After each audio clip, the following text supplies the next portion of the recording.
Ay magandang gabi. Bago tayo magsimba, nais natin gagawin ang isang pagbubulgar ng mga kasamaan. At sa ilalim ng tema na what does it profit a man if he gains the whole world and yet loses his soul? Yan po si Mr. Christopher Quito Koh ng Albay. Ang ngayon, kung bakit siya kaya topic ko ay number one, siya ay tatay ng clip to baby na si Logan ko. I'm on live. So, with that, no? Yung siya yan, talaga na importante. Bakit?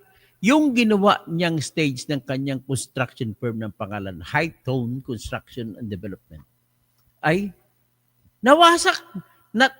Ang nangyari, nawasak yung stage. Naku, may bubong. Imagine mo bubong, tapos steel pa ang kanyang sa mga trusses, natumba, nawasak. Alam mo dahilan? Yung water, anong klaseng kontraktor to? Naipon ang tubig ulan kagabi sa alas 5:50 kagabi na nangyari ang pagbagsak ng bubong ng Peñaranda. So, naipon po ang tubig sa bubong. Anong klaseng engineer? Dapat kasi mga engineer pinapagawa nyo. Kontraktor na why diri, why dito. Tagalo pa, wala rito, wala roon. Anong klaseng kontraktor? Naku, magkano ginastos doon? Alam mo, walang bidding-bidding yun. Nalaman ko na walang bidding-bidding.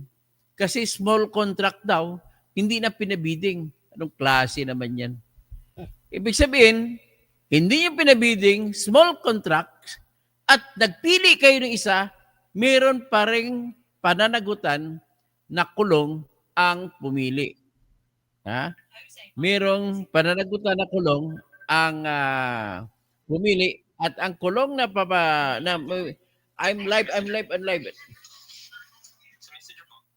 So ang kulong niya ay paglabag sa Republic Act 3019 Section 3 Paragraph E. Ano 'yun? Sa pagbibigay ng kontrata sa tao o kumpanya na hindi niya deserve. Ang kulong hanggang 15 years. Oh. Kito ko, kaya mo magpakulong? Kahit 10 years lang. Kasi kung minsan naawa yung korte, hindi na binibigay 15 years na full, 10 years lang. Pero yan po, yung pagbibigay ng pabor sa isang tao na hindi niya deserve ay paglalabag sa batas na Section 3, Paragraph E. Causing undue prejudice and giving unwarranted benefit. Dalawa yan. At kung sinaktan mo rin ang tao na hindi niya deserve, ganon din ang parusa. Kaya, nabigyan ka ng kontrata, walang bidding-bidding, natumba, nawasak. Ibig sabihin, hindi mo deserve ang kontrata. O, ito ngayon. Para may pakita ko muna sa inyo, anong nangyari? Ipakita ko muna itong vlog niya, Mr. Robin Sweet Showbiz. Hiramin ko muna ang iyong vlog. Maki-vlog lang muna ako. Ito po. Bumagsak. 5 sugatan. Kontraktor, mga kapatid daw ni Zaldico. 5 individual ang nasugatan nang bumagsak ang bubong ng stage sa Peñaranda Park, Legazpi City kaninang alas 6 ng gabi. Sabado, August 30, 2025. Ayon sa Albay Governor Noel Rosal, sugatan ng mga ito matapos tamaan ng tarpaulin at bakal mula sa bubong. Ang bubong ay bahagi ng 96 million pesos project para sa rehabilitation ng multi-purpose facility sa Old Albay District na ipinagkatiwala sa High Tone Construction and Development Corporation at FS Co-Builders and Supplies or JV. Bilang patunay ay heto pa ang kanilang permit at nakapaskil pa sa tarpaulin ang contractor na High Tone Construction and Development Corporation kasama ang FS Co-Builders and Supply ang Hightone Construction and Development Corporation. Ang co-founder nito ay si Christopher Kitoko, Ayan, nakaasol, kapatid sikito ko. ni Zaldico. Si Samantala'y Saldico nakangiti. pinag-usapan din sa social media Katabi si ang Romualdez. food elevator sa pamamahay ni Claudine Ko Yan na si kapag Claudine may Ko. gusto siyang kainin, Clip to, baby. aakyat ang pagkain papunta sa itaas ng kanyang room. Grabe ah. Wow! Ang sosyal. Yung story lang Kahit bahay mo, yumaman ako, kakain. I will never Elevator install pa. one like this. Grabe. These kids Ang grew klaseng up bahay ni entitled Nagkurap. because their parents allowed them to be excessive. Lagyan ba naman ng food elevator yung kwarto? Having money does not automatically mean you are going to raise a spoiled child. Nasa pagpapalaki yan. Your kids can have everything they want or need because that's why you work hard Pinritize ka tuloy ni Kifi Chu. so they can have the things you did not. But no kid ever dreamed of having a freight elevator to carry food and water to their rooms unless you put that idea in their head. And a service lift like this, especially one that's not really used or necessary kasi may mga kamay at paa naman kayo, is what changes a kid's perspective about what their money gives them. Your kid is supposed to walk to the kitchen to look for food, talk to their parents, or the help while there. Make a bit of an effort to scrunch for food. Put together something of their own even if it is just to add a spoon or get a napkin or grab water. They are supposed to correlate hunger with effort.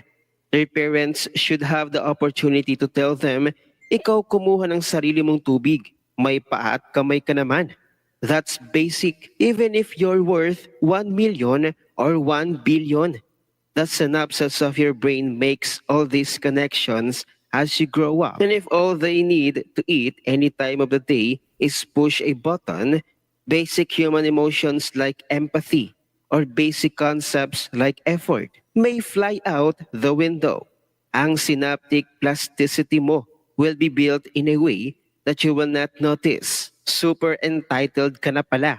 Kasi sanay ka, lahat sa'yo ibinibigay ng walang effort. It's not just a simple food lift. It's a manifestation of your whim being catered to. Anytime, anywhere, and all you have to do is buzz. That will really solidify a mindset that you don't want in your child if you want to raise them well. Grabe ano mga kasweet.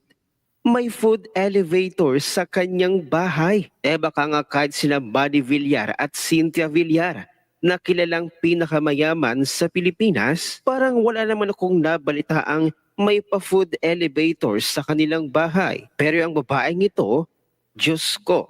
Samantali may ilang mga loyalista at kakamping na tila nananawagan sa mga DDS na itigil na daw Ang tawag sa kanila, Nepo Babies. Ang tawag ko naman sila, Crypto Babies. ang pagbatikos dahil daw nagkaka-anxiety na daw ang mga Nepo babies. Wow! Mabilis lang naman gamutin yung mga anxiety Ay, at asan niyo ako? depression. Konting travel Hindi lang pwede. nila out of the country, shopping. Pero ang mga ordinaryong Pilipino, nagka-leptospirosis na nga sa baha. Itutulog na lang, Magdala kayo payong. tapos kayod ulit kinabukasan. Ganon ang pagdurusa ng mga Pilipino. Panoorin natin ang buong video. Tumigil na kami dahil may depression. Tumigil na kami dahil may anxiety. May pera naman kayo eh. Kaya niyong ipagamot yung depression niyo at anxiety. Kaya niyong bumiyahi. May depression daw sila kasi binabanata na sila ng bandla. Kaya niyong magsaya. Itong mga tao na nabiktima ng baha, natutulog sa mga evacuation center, hindi makatulog ng maayos, nangangamba. Yung mga kinuha doon sa mga bubong habang bumaba, Ayan, nakikita mo sa gitna, nakangisi si Saldico, tapos si Tambaluslos ang katabi niya. hindi niyo ba maintindihan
Pasensya na kayo, pinatay ni Rosalie ang kuwan ko.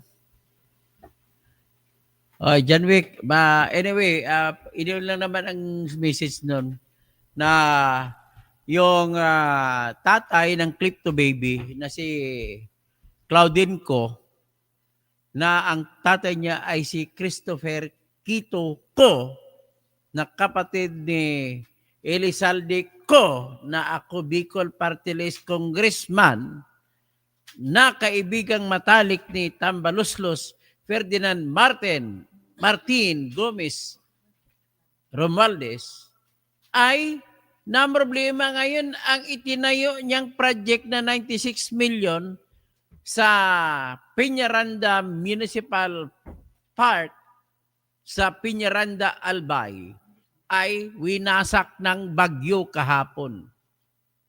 Ulan, hindi pala bagyo, ulan na matindi. Akalain mo naman, anong klaseng engineer kung gumawa kayo? Biro mo nag-ipon ng tubig sa taas, bakal na trusses.